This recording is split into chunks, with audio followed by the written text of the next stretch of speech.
Turn it back out. The tragic fall of Andre Roberson.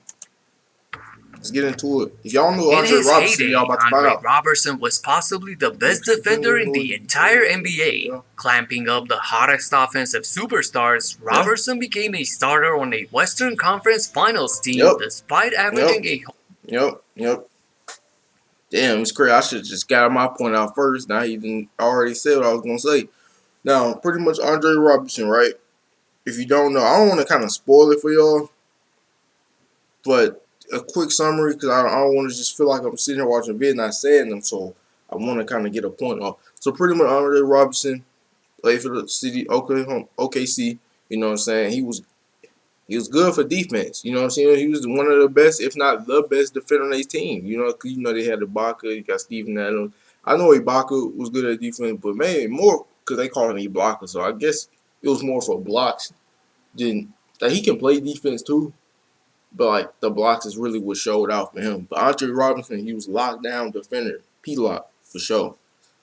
Before that injury, after the injury, man, it just went downhill. 4.5 points that season and infamously being incapable of hitting a jump shot. Westbrook on the drive and dish. Oh yeah, that was another thing. This nigga could not shoot for shit. Don't know why, but the nigga couldn't shoot for nothing, bro. Like what the fuck? Oh, and another thing. Damn, I forgot it. Missed everything. Still, despite his limitations on the offensive end, he was an extremely valuable piece to the Oklahoma City Thunder. That is, until disaster struck and he literally disappeared from the league. Many of you will be surprised if I showed you this footage of Andre in a Brooklyn Nets uniform from 2 seasons ago, and many are still wondering where he is and what happened to him. The tragic downfall of Andre Roberson deserves a deeper look, and in this video, we'll do just that. I remember those seats back in the day in the laundromat. Who remember these type of seats in the laundromat? Them seats back there. Who remember going to the laundromat with their mom? Mainly your mom, for sure. So, who remember going with your mom, a woman in your family, and just sitting in that seat? You know what's the saddest thing about this seat? I got stung by a bee sitting in one of these seats. I was just sitting there, fucking around, playing with something up back there, and some bee popped out and fucking stung me. That was the first bee sting I ever had. That shit pissed me off. But I was young, so I didn't know what pissed off was. My name is Stefan, and this is Heat Check. Let's get into it. The loss of James Harden opened up a gigantic hole at the shooting guard position for the Thunder that they desperately tried to cover. Thabo Sefolosha, a defensive-minded guy who could hit a few shots here and there, was the team's first attempt. Then there was Kevin Martin with his quirky release, a nice shooter actually. No, Kevin Martin can shoot that thing. And he good at wait, I'm getting him confused with Tayshaun. Derek Fisher, at the tail end of his career, also spent some time in OKC. Needless to say, however, none of these players were the perfect piece that superstars like Kevin Durant and Russell Westbrook needed for a championship. This is how Roberson as well got a chance in 16 games in the starting lineup as the 26th pick in the draft.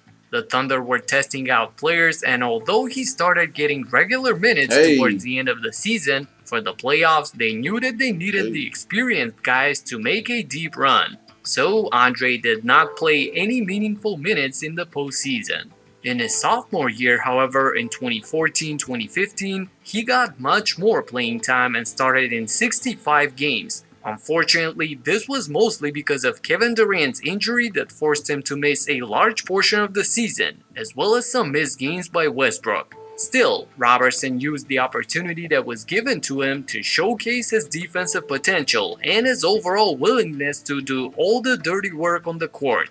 Against Denver, he would have a game with only 8 points but also 8 rebounds, 5 assists, and 3 blocks. Or against Brooklyn when he scored only 4 points but dominated defensively he was a with 2 defensive steals with and that little 4 super. blocks. Yeah, nigga, we know you had that S curl. At least you tried to show the S curl. I know you did. Don't try to act like you weren't trying to do that, bro. You was trying to show the S curl. In just 21 minutes. Despite barely missing out on the playoffs due to all those injuries, the Thunder sensed that they finally found the right starter to play along with Russ and KD. One that would do all the screening, cutting, rebounding, and especially defending the best player on the opposing team. All of that so that the two superstars can focus. I'm gonna just say this. You look, everybody's not gonna be a star on a team, bro. There's other ways you can be valuable or bring value to the team. So if you are a person who guards the best defender on the opposite team, you're come on, bro. You shouldn't be questioning. Well, I'm not the star. Well, I'm not, bro. You're guarding the best player on each team in and night out. I was good though. You know what I'm saying? When I hoop, I was good. You know, I was a star, right? And I like to guard the best player on the other team. That was me. So yeah. On what they do best, putting the ball in the basket. Hey. And that's exactly what happened in 2015-2016 as they both exploded. Durant would get buckets on everyone and anyone. He was unguardable. Russ did everything and had 17 triple doubles that season, the beginning stages of the Westbrook supremacy that we know. With all the attention on them, Andre Roberson had some of the easiest points of his career. The Thunder would also run this action for him every single game. A misdirection pick and roll, and with everyone focused on that, Andre cuts from the weak side for the alley-oop dunk. This was their bread and butter, as it offloaded the main guys, provided some points for a non-shooter, it's like the nigga doing the same dunk. Hey, loved it. Literally, it's the same. It's like some fucking robot effect, bro. It's like it's just mandatory. It's like this play has that. Look at color RP30, man. Westbrook's the lob. Hey, the same shit. Like the nigga can just go two-hand hang, two-hand hang, two-hand hang, two-hand hang.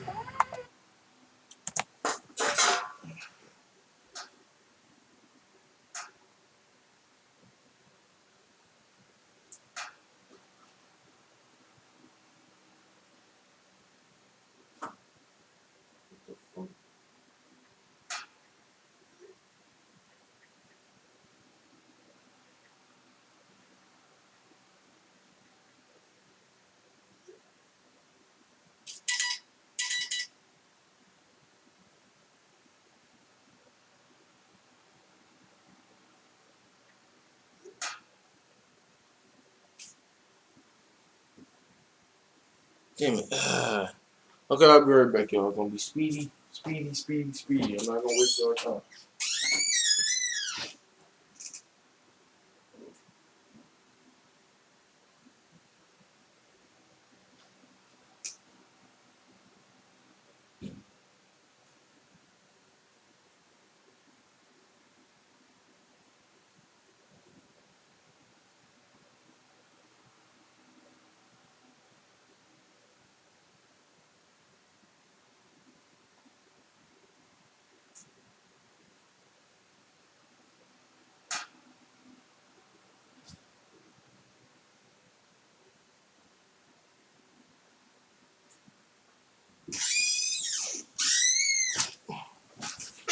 Yeah, though, man. Same process, same dunk. But that couldn't mask the fact that Roberson struggled offensively. As a career 25% three-point shooter, that season he had some of the most wide-open looks as everyone would double Russ and KD off of him. And even in this perfect scenario, he only slightly improved to 31%. There were times when he would even pass up an open shot, so his teammates would get mad at him.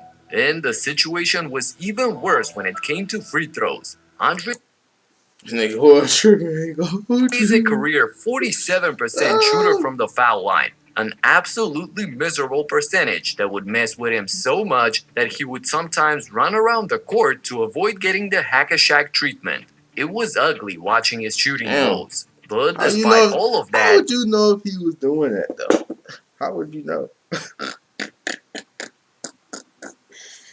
Bro, somebody needs to give that man confidence, bro. OKC still looked unstoppable that season. They got all the way to the brink of the finals, and it took an iconic game, a superhuman effort from Klay Thompson in Game 6 to deny them the chance to compete for a championship. Shortly after, Durant infamously left, and everything changed for this team. This fully unlocked Russell Westbrook, who went nuclear in that 2016-2017 season and won the MVP. Seemingly, it unlocked Andre Roberson as well, who played the best defense of his career and earned a spot on the second team All-Defense. A lot of Should have been people the think first. that there was a point where Roberson was up there with Kawhi Leonard as the best on-ball defender in the league. Man, it was But just because of his quiet persona, he didn't attract too much attention and didn't get selected more often. This is the most you're going to get from him. No yelling and no lobbying like other players would. First team all defense.